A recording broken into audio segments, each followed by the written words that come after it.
여왕의 집 드라마 방송을 분석하고 리뷰하는 드라마데이입니다.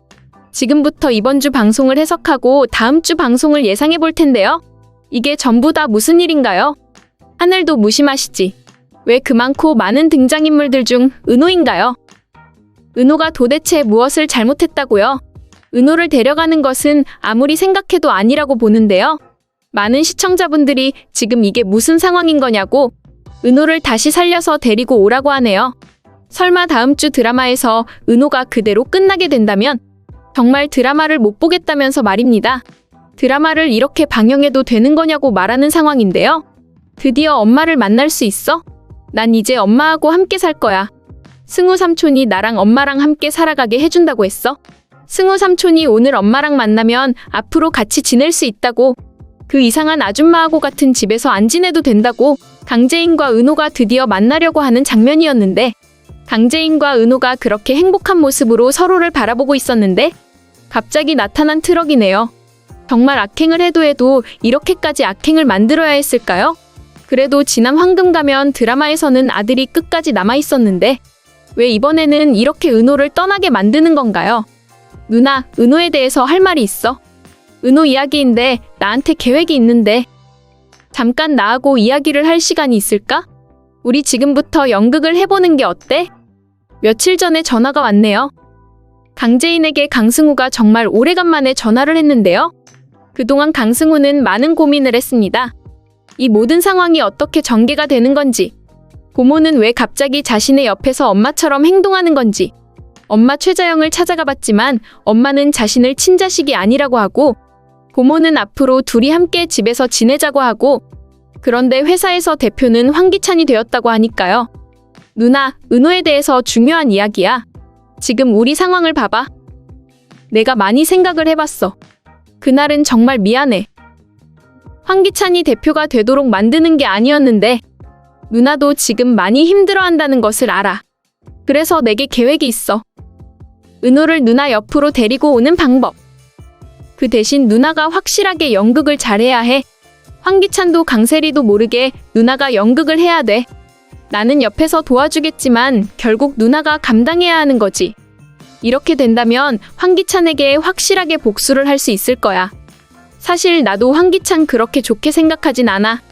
우리 집안도 지금 이렇게 되었고 회사까지 황기찬이 가지고 갔는데 솔직하게 내가 황기찬을 좋게 볼 수 있겠어? 엄마는 엄마고 일단 누나랑 나랑 같이 이야기를 해보자. 강승우는 강재인을 걱정하다가 결국 전화를 하게 된 상황이네요. 그도 그럴 법한 게 강승우는 평생 강재인을 진짜 누나로 생각하면서 살아왔습니다. 아버지의 말대로라면 누나는 여전히 누나이지만 사실 진짜 누나는 아니고 사촌이라고 봐야겠죠. 강승의 아버지는 강규철이 아니라 고모가 사랑했던 사람이겠죠. 한마디로 말해서 강미란이 오래전에 사랑했던 사람인 겁니다. 이 사실을 과연 언제 알게 될지 의문인데요. 일단 강승우는 강재인에게 자신의 계획을 말하게 될 것으로 보입니다. 황기찬에게 복수를 어떻게 할 것인지 생각을 했던 거죠. 그래, 승우야. 뭐라고? 지금이라도 너가 제정신이 된 걸 다행이라고 생각해. 누나는 정말 억울해. 내가 무엇을 잘못했니? 우리 아버지 회사 이어받아서 다시 운영할 사람은 나야. 물론 너 역시도 아버지 회사를 이어받아야지. 그런데 황기찬은 전혀 다른 사람이잖아. 지금까지 날 배신했던 걸 보라고? 같이 복수했으면 좋겠어. 우리 집도 그리고 우리 회사도 전부 다 되찾아야지. 너가 엄마에 대해서 힘들어하고 있다는 걸 알아. 하지만 엄마에 대한 생각은 나중에 하고 일단 회사부터 되찾자. 그런데 뭐라고? 은호에 대해서 계획이 있다고? 은호를 나랑 같이 지낼 수 있게 할 수 있다는 거야? 어떻게 하면 되는데? 나 제발 은호부터 되찾고 싶어. 회사도 집안도 다 중요한데 그래도 내 아들이잖아. 언제까지 강세리 옆에 우리 은호를 둘 수는 없어. 무슨 방법이든 알려줘. 은호를 내 옆으로 데리고 올 수 있는 방법을 알려줘, 승우야. 결국 강승우는 강재인에게 많은 이야기를 해주네요. 은호부터 일단 데리고 와야 강재인이 제대로 복수를 할 수 있을 거라고 판단한 것 같은데요. 은호가 강재인의 옆에 있어야 강재인이 걱정을 하지 않죠. 그동안 강세리가 했던 행동을 생각해보세요. 강재인이 걱정하지 않고 은호를 그 집에 둘 수 있겠어요? 그래서 결국 은호를 다시 강재인에게 데리고 오기로 한 겁니다. 황기찬은 절대 모르게 말이죠. 황기찬에게는 은호가 떠났다고 말할 계획인 것 같네요. 황기찬과 강세리는 모를 수밖에 없는 그런 계획인 것으로 예상이 됩니다. 이건 며칠 전부터 이미 강승우하고 강재인이 함께 계획한 일이었고, 은호는 강승우가 하라는 대로 엄마를 만나러 왔던 거죠. 은호가 죽게 된 것으로 설정을 한 겁니다. 이 사실을 강재인도 물론 다 알고 있고요. 그리고는 은호는 바로 강재인이 데리고 간 것으로 예상이 되는데요. 은호가 강재인을 만나러 왔다가 그렇게 되었고, 결국 은호는 강재인과 함께 집으로 들어가게 되는 설정인 거죠. 강재인이 혼자였다면 이런 계획까지는 하지 못했을 겁니다. 옆에서 강승우가 전부 다 도와줬기에 가능한 설정이었던 것으로 보이는데요. 황기찬이 확실하게 믿게 만들기 위해서 강재인이 연극을 했던 거네요. 그래야 강재인이 은호를 데리고 살아갈 수 있으니까요. 회사도 집도 전부 다 되찾게 되었을 때 아마 은호도 당당하게 황기찬의 앞에 보여주게 될 겁니다. 황기찬이 가지고 갔던 모든 것을 강재인이 되찾게 되면 그때 은호는 황기찬 앞에서 말하게 될 것 같은데요. 나는 더 이상 아빠와 함께 지낼 생각이 없어. 아빠는 그 아줌마하고 평생 함께 살아. 나는 엄마하고 지낼 테니까. 아마 마지막 회 결말을 이렇게 되지 않을까 예상이 됩니다. 은호는 반드시 돌아올 겁니다. 은호가 이대로 떠나지는 않을 거예요. 하지만 은호에 대해서 하나 중요한 사실을 알려드릴 것이 있는데요. 은호는 사실 강재인의 진짜 아들이 아니었던 것으로 보이네요. 그동안 강재인이 너무 사랑했던 아들이지만 은호는 강재인의 아들이 아니었습니다. 한마디로 말해서 은호랑 지호가 바뀌게 된 것으로 보이는데요. 알고 보니 지호가 진짜 은호의 아들이었던 거죠. 작년에도 그런 드라마가 있었죠. 친구였는데 자신의 친자식과 친구의 친자식을 바꾸어 놓았던 드라마요. 그래서 아마 그 내용과 비슷한 설정이지 않을까 예상이 되는데요. 은호가 진짜 강세리의 아들이었고 지호는 바로 강재인의 아들이었던 겁니다. 강재인의 집으로 가야 자신의 아들이 더 행복할 거라고 생각하고 대기업 집안에서 행복하게 지내라고 은호랑 지호를 바꾸었던 것으로 분석이 되네요. 결국 지금 은호가 이렇게 된 것은 전부 강세리 때문입니다. 강세리는 자신의 아들을 이렇게 만든 거죠. 지금 너무도 강재인이 힘들어하게 되겠지만 강재인의 진짜 아들은 지호였기 때문에 나중에 그 사실을 알게 되겠네요. 지호가 자신의 아들이었던 것이고 은호는 강세리의 아들이었으니 결국 죽게 된 것은 강재인의 아들이 아니라 바로 강세리의 진짜 아들인 설정이었던 것으로 보입니다. 드라마에서 어떻게 이렇게까지 전개가 되는지 답답하지만 그래도 그게 강세리의 아들이어서 강세리의 죄값나고 생각을 해야겠네요. 사실 그 전에 은호는 준비해둔 게 있었던 것 같은데요. 은호는 엄마를 만난다고 너무도 좋아하는 모습으로 나왔죠. 은호는 당연하고 강재인 역시 기대하면서 서로를 마주보고 있었지만 곧이어 눈앞에서는 믿을 수 없는 장면이 나오게 되었습니다. 황기찬 역시 많이 힘들어하는 것으로 예상이 되고요. 은호는 사실 강재인에게 보여주려고 핸드폰을 가지고 왔었네요. 은호가 황기찬의 방에서 찾은 김도희 핸드폰이었는데요. 이 핸드폰은 황기찬이 그날 김도희한테서 가지고 온 거죠. 김도희가 마지막으로 떠나던 그날이요. 비가 내리던 그날.